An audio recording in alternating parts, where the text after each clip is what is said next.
네, 우리의 삶을 바꾸고 진정한 자치분권에 한 발 더 다가서기 위해서 KBS 전주방송 총국이 마련한 연중 기획, 오늘 주제는 보신 것처럼 귀농 귀촌 예산입니다.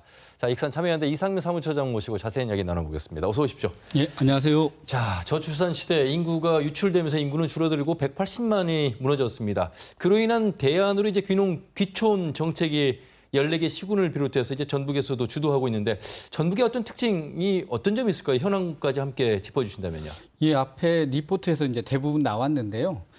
전북의 귀농 귀촌에서 가장 큰 특징은 귀농의 비율이 전국 평균보다 상당히 높다는 겁니다.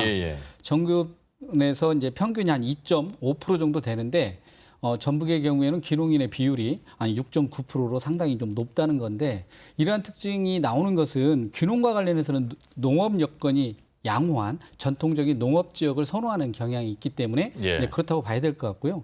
귀촌의 경우에는 생활 환경에 대한 편리성을 우선시 고려하다 보니까 귀촌에 대한 부분들은 전북의 현황들이 갈수록 좀 안 좋아지고 있는 이런 상황입니다.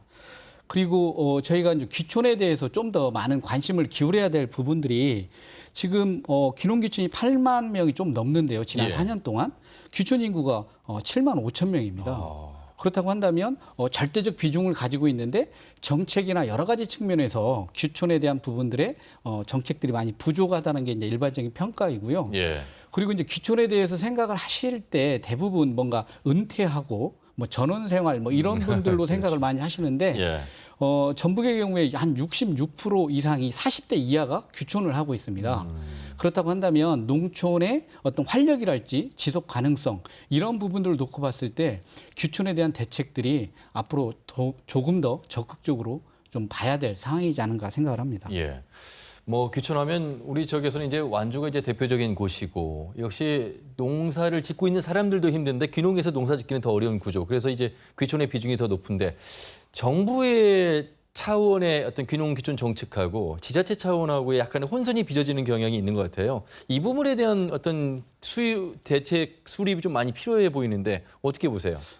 그 정부에서는 농림부가 대표적으로 어떤 귀농에 대한 중점을 두고 사업이나 정책들을 수행을 합니다.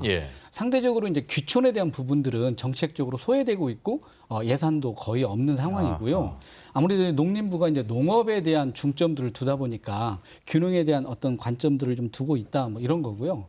그리고 이제 자치단체 차원에서는 어떤 귀농 귀촌에 대한 관점들이 인구 유입이라고 하는 부분에 집중을 하다 보니까 귀농 귀촌에 대한 어떤 방향성이 잘못된 거 아니냐, 이제 이런 의견들이 있습니다. 특히나 어떤 농업 농촌이 활성화가 되어야 지속 가능한 어떤 농촌이 유지가 될 수 있는데, 그렇다고 한다면 단순한 인구 유입이 아니라 지역에서 정착하고 어떤 특히나 이제 귀촌인 경우에는 지역에서 역할, 특히 일자리들이 만들어짐으로 해서 어떤 그 농촌 공동체라고 하는 부분들이 활성화될 수 있는 굉장히 좀 중요한 자원입니다. 지금 농촌의 입장에 놓고 봤을 때 어떤 귀농 귀촌 자원 외에 외부에서 자원이 거의 인적 자원은 들어오지 않거든요. 그렇다고 한다면 이건 선택의 문제가 아니라 귀농 귀촌의 인적 자원들이 지역에서 역할들을 제대로 만들어가면서 농촌 공동체라고 하는 부분들이 복원되는 또는 강화되는 이런 측면으로 어떤 귀농 귀촌을 좀 봐야 하는데, 지금의 어떤 귀농 귀촌과 관련해서 놓고 보면 어떤 지원 부서가 이것을 좀 담당하고 있는데, 귀농 귀촌을 하게 되면 앞에서 말씀하셨지만 농업이나 교육이나 문화 또는 보육 이런 부분들에 대한 정책적 협의가 필요하거든요. 이러한 부분들이 어떤 담당 부서 한 부서가 이 부분을 담당하다 보면 정책적 효과도 떨어지고 그 부서 안에 어떤 귀농 귀촌 사업이 갇히면서 지역에서의 어떤 정착이나 이런 부분들을 오히려 가로막고 있는 거 아니냐, 이제 이런 부분들에 대한 이야기들이 있고요. 그리고 지금 자치단체별로 뭔가 경쟁적으로 귀농귀촌 사업을 하고 있지만 광역 차원에서 뭔가 귀농귀촌 지원센터의 어떤 협력 체계랄지 이런 구축들이 좀 필요한 거 아니냐, 이렇게 보고 있습니다. 그러면 이제 뭐 귀농귀촌 정책은 어느 정도 다 수립이 돼 있는 것 같은데, 실제로 오셨다가 돌아가신 분들도 계시고요.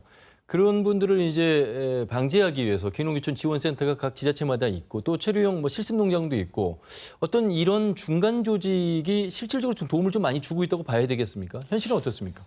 그 대표적으로 이제 귀농 정책과 관련해서 어떤 체제형 가족 실습 농장이라고 하는 부분들을 국가에서 이제 국비 사업으로 시작을 했는데, 전라북도에서는 이걸 좀 모델로 해서 어떤 그 가족형으로 해서 전라북도형 체험 농장을 다시 만들거든요. 예. 이렇게 되다 보니까 이쪽에서 체험을 하게 된 분들이 보통 한 60에서 80%가 어떤 그 귀농으로 연결되는 정책적 효과들이 좀 상당히 있다고 저희들은 보고 있습니다. 이제 이런 부분들이 강점이라고 한다면 이제 귀농인들이 가장 어려워하는 부분들이 사실은 이제 농지거든요. 그렇죠. 농사를 질 수 있는. 예.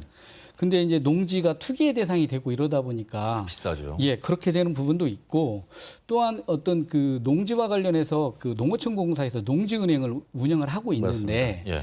여기에서 어떤 매매나 또는 그 대여와 관련한 부분들이 어떤 귀농인들한테 차례가 잘 안 돌아온다는 겁니다. 아하. 그래서 이제 이런 부분들은 어떤 자치단체 차원에서 어떤 농어촌공사와 협약을 통해서 일정한 농지들을 확보하고 예. 어떤 귀농인들을 위한 어떤 농지를 대여한다든지 매매를 주선해주는 이러한 정책적 대응이 좀 필요하다고 저희들은 보고 있습니다. 예. 그리고 그 지난 4년 동안의 과정을 놓고 보면 귀농귀촌을 대단히 중요하다고 이야기는 하고 있지만 맞습니다. 예산은 제자리에 있습니다. 예.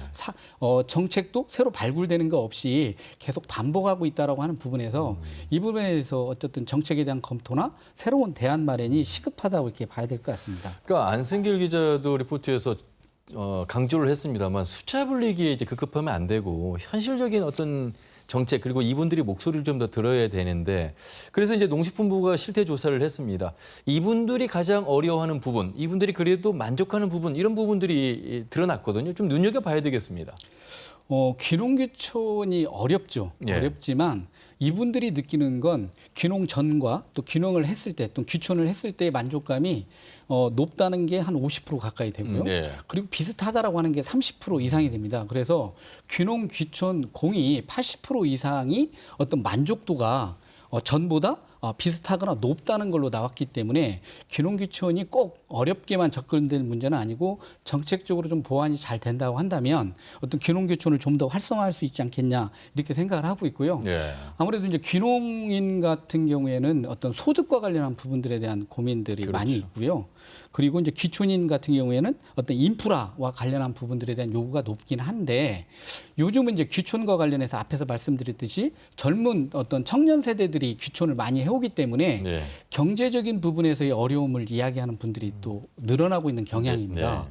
그래서 그런 지역 청년들 앞에서 말씀하셨던 어떤 농촌에서 지금 당장 충원할 수 없는 인적 자원들이기 때문에 이런 자원들이 지역에서의 어떤 문화, 교육, 그 외에 어떤 역할들을 좀 수행할 수 있는 그렇죠. 일자리가 만들어져야만이 실질적으로 귀농귀촌에 대한 역할들을 제대로 담보해 줄 수 있지 않은가 이렇게 생각을 합니다. 예. 사실 뭐 귀농도 그렇고 귀촌도 그렇고 일단 기본적으로 삶이라는 것이 이루어져야 되잖아요. 그렇기 위해서는 이제 경제적인 부분도 중요하고 또 농업적 판매나 여러 가지 생산 시설 지원도 중요하겠습니다만 기존 마을 주민들과의 어떤 교류 결국엔 공동체 아니겠습니까? 이런 점에서 본다면 완주 커뮤니티 비즈니스 센터가 이제 그 대표적인 첫 사례가 될 텐데 이러한 좀 더 눈여겨볼 만한 대목들이 다른 곳에 원래 있지 않나 이런 생각도 좀 해보게 되고요. 그러니까 이제 귀농귀촌을 하신 분들이 어려워하는 부분들이 지역사회에 참여를 하고 싶은데 예. 참여에 대한 정보랄지 그렇죠. 그리고 어떤 권유라고 하는 부분이 있으면 좋겠다. 네네. 그러니까 누가 이런 부분들이 있으니까 합시다. 정보도 제공을 예, 하고 예. 같이 했으면 좋겠다라고 하는 부분들이 없어서 지역사회와 소통하고 함께하는 데 어려움이 있다라고 하는 부분들이 있고요. 예. 그리고 저는 이제 이 부분에서 지역의 어떤 농민 단체들도 어떤 농업이 지속 가능하고 농촌이 지속 가능하려면 사실은 귀농귀촌과 관련한 협력적 체계랄지 이분들이 지역에 잘 정착하는 문제가 대단히 중요한데 예. 농업 농촌에 있는 어떤 이런 단체들이 귀농귀촌 문제에 대한 관심이나 역할 또 특히나 지역 주민과 귀농귀촌인을 연결하는 네. 중간 매개 역할에 대한 고민들을 좀 더 강화하는 것이 귀농귀촌 사업의 어떤 활성화에 큰 요인이 되지 않을까 이렇게 생각을 하고 있습니다. 네. 귀농귀촌 관련돼서 예산까지 이상민 사무처장과 말씀 나눠봤습니다. 말씀 잘 들었습니다. 고맙습니다. 예, 감사합니다.